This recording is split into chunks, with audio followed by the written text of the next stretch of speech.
আমি রাশেদ আর ও হচ্ছে ইরা। কননিচিওয়া।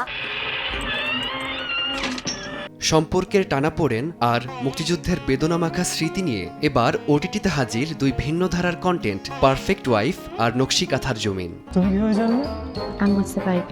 তুমি কি ভাবছো তোমার হাজবেন্ডকে আমি নিজের করে নিব? মনপুরা ও স্বপ্নজাল খ্যাত নির্মাতা গিয়াসউদ্দিন সেলিম এবার ফিরলেন রোমান্টিক কমেডির ফ্ল্যাশ ফিকশন পারফেক্ট ওয়াইফ দিয়ে। চরকিতে মুক্তিপ্রাপ্ত ফিকশনটিতে সমাজের চোখে আদর্শ স্ত্রীর প্রচলিত ধারণাকে তুলে আনা হয়েছে সূক্ষ্ম হাস্যরসের মাধ্যমে। দুই দম্পতির সম্পর্কের মিষ্টি টানাপোড়েনের ভেতর দিয়ে নির্মাতা প্রশ্ন তুলেছেন, কেউ কি সত্যিই পারফেক্ট? এই স্বল্পদৈর্ঘ্যটিতে অভিনয়ে আছেন সুদীপ বিশ্বাস, আরিয়ানা জামান, মীর রাব্বি ও জৌপারি লুসাই। তোমার মনে আছে খালা, একদিন দুপুরে কত শাপলা আনছিলাম তোমার জন্য?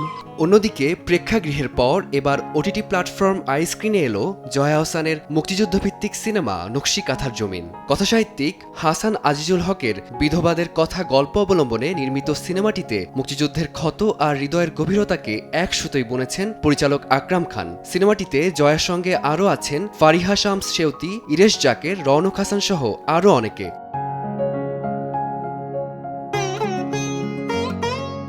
মজার ছলে উঠে আসা দাম্পত্যের কাহিনী কিংবা যুদ্ধের দগদগে স্মৃতি, দুটো কন্টেন্টেই মিলবে নতুন ভাবনার খোরাক, এমনটাই প্রত্যাশা সিনেপ্রেমীদের।